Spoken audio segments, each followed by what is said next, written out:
welcome to Red Thoughts, The Flash, Season 4. Really quick before we begin, I want to say, first off, apologize for my comments on Season 3.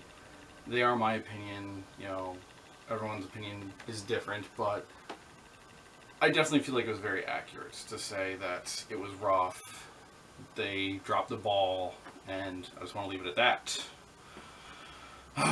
If people disagree or agree, hey, that's fine. It's their thing. But I do want to say that Season 4 has definitely improved. I'm not going to call it a perfect masterpiece where, there were no mistakes, there was no bad stuff. There was definitely some cringe-worthy moments and some ridiculousness. But honestly, overall, I feel that saying, Season 4 was good is pretty accurate. And so, with that stated, let's start with The Flash, Season 4. Alright, so what is the overarching plot of the season? Well, at the end of Season 3, quick spoiler alert, I'll give you a few seconds to pause or stop the video. Barry was trapped in the Speed Force. Basically, one of his friends had gotten trapped in the Speed Force because of blank reason. Again, avoiding spoilers as much as possible, because that is what I do here. And yeah. However, a new threat comes to Central City, and they need to get Barry back out of the Speed Force. And, well, they quickly do that. Unfortunately, in leaving the Speed Force, Barry creates another issue. His departure brought with him a fair amount of dark matter energy, that hit a bus full of people. And currently there are now 12 new metahumans in the mix. And as the season goes on, we find out that someone had actually orchestrated this because they want these metahumans, but we don't know why. We do, of course, find out why by the end of the season, and honestly, I think it's very clever, and I really liked it. So, yeah. So, new big bad guy, create 12 new pawns. Let's see how things go. Alright, so for the episodes of interest. Episode 1, we have a strange samurai who comes to town looking to face the Flash. Kid Flash tries to fight the samurai, but fails. So they have to somehow get Barry out without destabilizing the Speed Force. Episode 3 features a character that I'm going to call Lady Luck. Basically, this was one of the metahumans who got the power to become kind of a luck vacuum. So she can win the lottery, find a $100 bill on the ground, and just a bunch of other very lucky, fortunate things. However, unfortunately, like people in the surrounding area, one's going to trip on a banana peel, another one's going to fall into a puddle, maybe twist their ankle really bad. She takes all their good luck. And, yeah. And apparently, at least in the world of Flash, there are signs behind that. And I'm not even going to try and explain it because it's ridiculous and I don't know. So I guess that's a point for not perfect. Episode 4 had Danny Trejo. For those of you who may not know the name, he plays Machete. He's a very cool, guy. I've seen him in a lot of stuff and I just really like him. And he is kind of a recurring cameo character. He'll come in for an episode or two, for brief bits, and he's entertaining and I really like him. There may be people who don't care for him as much, and hey, that's fine. And honestly, his character doesn't contribute anything really to the overall story, but Danny Trejo, I like him. It's like Whitworth Miller. Although Whitworth Miller's character does contribute, just saying. But anyway, let's see. We also get introduced to one of the other metas. A gentleman known as Ralph Dibny. Basically, he becomes kind of a superhero, known as Elongated Man, because, like Mr. Fantastic, he can stretch his body and do different crazy things. I thought he was Plastic Man, another DC Comics hero that I do know of, who's basically, I'm made of plastic and blah, blah, blah.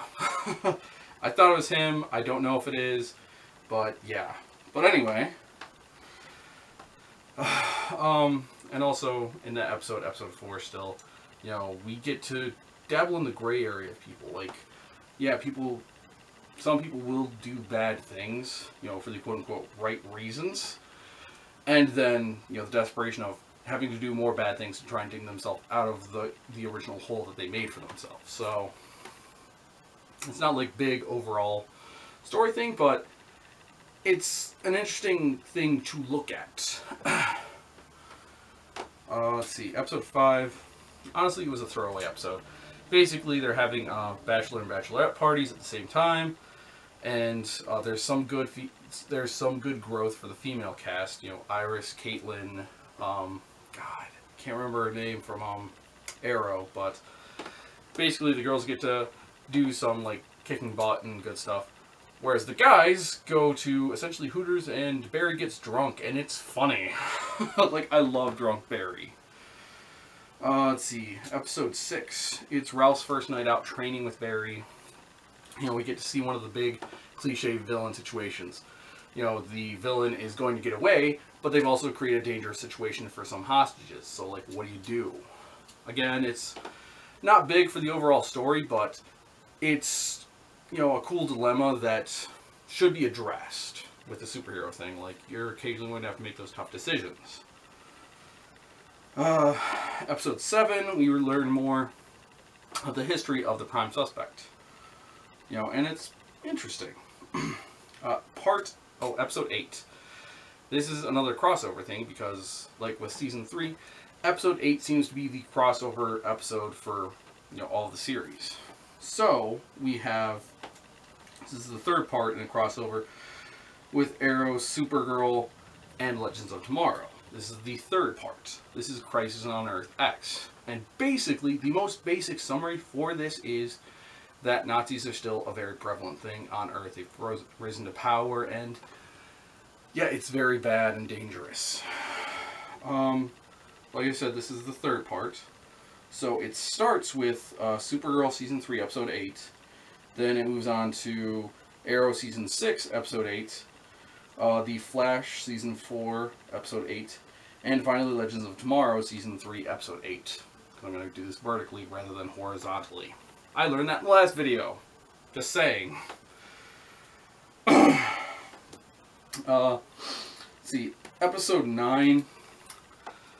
It doesn't have a lot to do with the major story of the season, except for the very end. Basically, someone is framed for the murder of an individual, and they're taken to jail. I'm trying to avoid spoilers, but it's cool, it's interesting, it was a nice little twist in the story, and I liked it. Let's see. Episode 10, Barry, while in the midst of the trial of murder, has to face off with a radioactive man.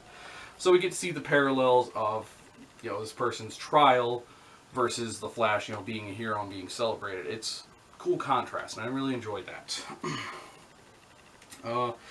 Episode 11. Basically, it's like the Trickster family returns, except we don't have Mark Hamill in this one. But this does also more solidify that the Trickster just seems to be the Flash's version of the Joker. Because, you know, Trickster, Joker, played by Mark Hamill. And then we have Harley Quinn is Joker's sidekick. And we have the Trickster's sidekick, Prank. And then we have, you know, his son, who doesn't, as far as I know, have a parallel, but he is the new Trickster, so whatever. I mean, you could make an argument for Batman Beyond, The Return of the Joker, but I don't want to touch that. Because that is heavy. But anyway, episode 12, there's a new meta who can shrink and grow items. So basically, he can take a skyscraper and turn it into like a little, you know, desktop figurine thing, like probably 5 to 6 inches tall, and then regrow it.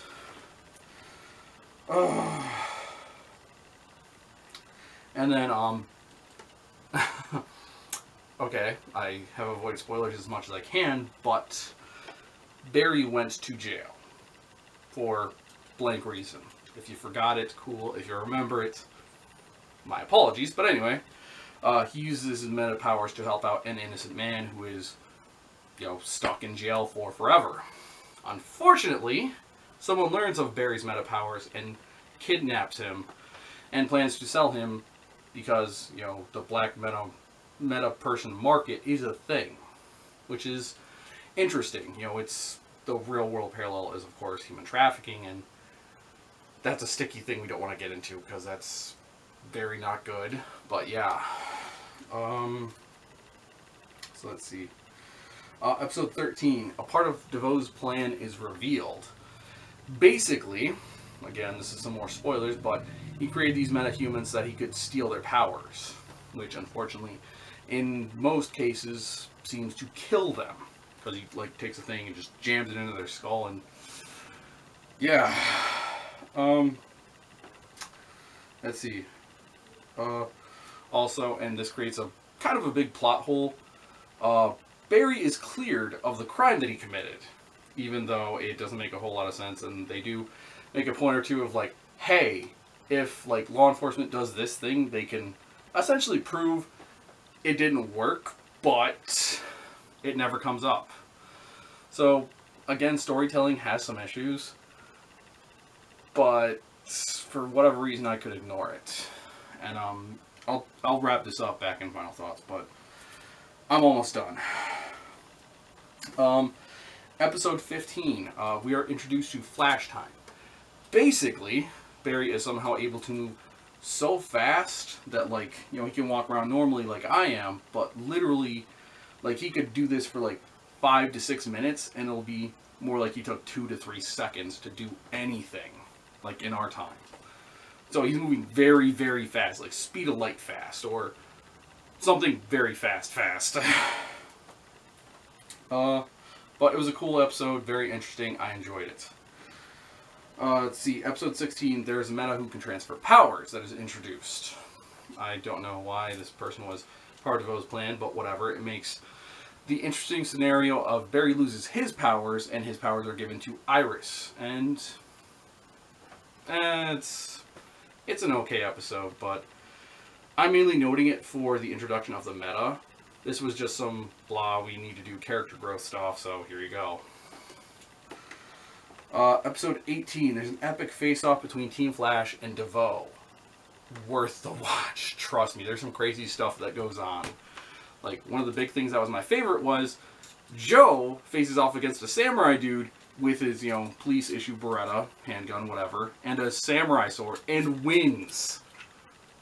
Off screen. Crap. But he did it, and that's pretty cool, and I respect him for that. Episode 19, Captain Cold comes back. Or rather, an alternate version of Captain Cold from one of the other dimensions. I'm not going to note which, but you can probably guess from what happened this season. Episode 20, we have more villain backstory. And then, of course, the final episodes, 21, 22, and 23, pretty much wrap up the whole story of the season. Like, do we stop DeVoe? Do we win? Do we lose? What happens? And it's a very interesting plot, and I don't want to get into it, because it's very convoluted, and I don't have a lot of time to do this stuff. I'm trying to do it quick, because I'm being like the Flash. Okay, so, moving on to final thoughts. Honestly, the best description I have for this season is that it was a roller coaster in multiple ways. Like, the big thing is obviously storytelling. Because we have those epic moments, those highs of highs. Like, yes, we found this person. Yes, we saved them. Yes, we saved the city. And there's this good stuff going on. But then we also have the lows. You know, where we have the utter defeats. Where we have, you know, we lost this person. We couldn't stop this disaster from happening. Which is very unfortunate. And is obviously is a very common thing with superheroes. Like, hey, you can do good things, but there are also bad things that are going to happen because you cannot stop them. You cannot be everywhere and stop everything. And overall, if you're not watching it as critically as I am, or others seem to be, I think you're going to enjoy the season. Like, it's good. There are some episodes that, you know, are kind of pointless in my opinion. And there are some things that are just cringeworthy and cheesy, but, you know, it's entertaining for the average viewer, I would say. You know, the person who's just watching the show because they like the actors, they like the Flash, they like everything. And this was a small thing, but I want to talk about it because this was one of the big things that struck with me, was what happened with Tom Cavanaugh's character this season. Basically, at some point in the season, he works on a device called the thinking cap that's supposed to elevate his thinking so that he can hopefully help the crew better against DeVoe. But some bad things happen with that. I don't want to go into... I'm going to go into it. I don't care. So, my apologies if this spoils it for you, but basically, overuse of this device with dark matter starts to fry his brain. Like, he starts to become dumber, and eventually it would have just taken him back to, like, 0. Where we'd have to relearn everything. And honestly, it brings to the forefront probably one of the scariest things that I can think of. You know, the idea of losing your mind, losing your memories. You know, something like Alzheimer's or dementia. And it's... like, it struck with me because, you know, it's destroying a character that I've grown to know and like. And also it's, you know, Tom Cavanaugh playing the role, and he does it well. Like, we have the funny moments of, like, oh, yo, Harry misspoke, but we also have those moments of just, he's so angry and upset that he's crying in frustration. And probably one of the final scenes, well, close to the end, you know, his brain's pretty much gone, and, you know, he uses the thinking cap one last time. You know, just that, you know, Cisco, help me. I need to do this. And, like, and again, I'm going to spoil this because it's a small story thread, but, you know, he ends up pretty much fine. Like, he's not totally brain dead, at least, thank God. Because if they would have done that, that probably would have killed the series for me. But, yeah. So, sorry for that long thing, but overall, Season 4 was enjoyable. If you're watching it a bit, you know, quite critically, there are some things that don't add up, there are some things that are dumb, but, you know, you can still find entertainment in it, I feel. And that will conclude Brad's thoughts on The Flash, for now. Because, if you haven't noticed, I've been doing all these episodes leading up to the premiere of Season 5 of The Flash. Because I started watching the show, like, about a month or so ago. And people pointed out, hey, the new season coming out, maybe you should, like, lead into that. So I've been doing all these videos for that. A little look behind the scenes, because I'm wrapping this bit up, and I wanted to share that with you. So now I have to edit all this stuff, get it up for you. So hopefully, if you watch The Flash and, you know, you need a quick refresher, bam, my series is here to help you out. Or if you haven't watched The Flash and you're like, hey, I'm curious, like, is this show entertaining? Yes, it is. Skip Season 3, though. I'm going to keep saying that. I'm sorry, but you guys dropped the ball, and, you know, there's no coming back from that. Like, people complain about Lost a lot, just saying, I don't know, but, you know, hey, if people can call Lost out, I can call Flash Season 3 out. All I'm saying. But what were your thoughts on Flash Season 4? Was it good? Was it bad? Was my metaphor of the roller coaster good? You know, what did you think about my videos? Might as well ask that too. Did you like them? Did you hate them? Do you have constructive criticism? Are you going to call me an idiot or a fanboy? Please don't do those last two, because that's mean. But yeah. So with all that said, wow, blah, thank you for watching, and as always, have fun, stay safe, keep hydrated, and of course remember, every character has a story to tell. I'm Valiant Bradley James, the character investigator, and I will catch you in a flash. Peace.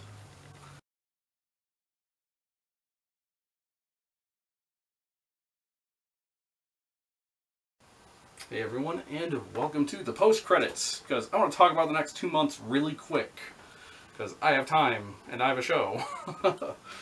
Alright, so, now we're done with Flash. I plan on talking about Ash from the Evil Dead series. First up is going to be the Ash vs. the Evil Dead Season 3 retrospective on October 15th, 2018. Unfortunately, the show has ended, so this is going to be just wrapping up that season, and it's going to lead into my show on the 30th or 31st, which is going to be the end of the road Ash Williams. Because Bruce has decided to retire the character, unfortunately, and I can appreciate that. He's getting into his late 50s or 60s, I forget exactly. And he was doing some unpleasant stunt work, mainly getting dropped on the ground from several feet in the air. It probably doesn't feel good. And so I want to pay respect to that character. Then, after that, we have the month of the second Doctor, sorry, which, God, that is going to be a challenge. Most of the work is done. I have a little bit to still record. This is late September, but hey, we'll be fine. And it's going to be a crazy ride. And hopefully once I get rolling with the next couple of seasons of Doctor Who, there's going to be a bit more drama and action and intrigue for you, the viewers, because I want to do that where I can. And with Doctor Who, I have those ideas.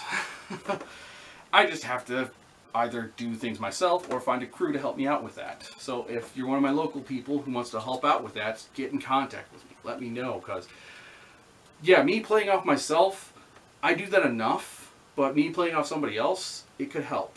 You know, I've already talked to Patrick. He's on board for some things. We just have to hammer things out and have to make things work out. Whew. And then after that, December, January, you know, it's just normal. I'm taking my little time off thing. I'm hopefully going to get through Doctor Who and stuff and get more things out, and eventually start talking about the CW series Arrow, because you know, I start with Flash for whatever reason, and I want to go back to Arrow because that was the OG CW show. Is that good? Is it bad? Do I like it? Do I hate it? Yeah. So those are my plans for the next couple of months. So you know everything that I know.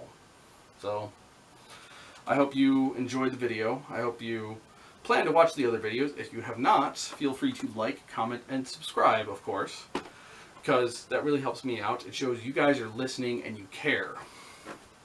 You know, so yeah. So thanks for watching, everyone, and stay tuned because I have a lot more content coming up. And that's probably how things are going to work from now on. Like, I'm going to have spurts of like, hey, I've got like 4 or 5 things over 3 months, and then 2 months of I don't have anything because I have to work on other things because it's crazy. Don't be a YouTuber, kids. It's a real challenge. Peace.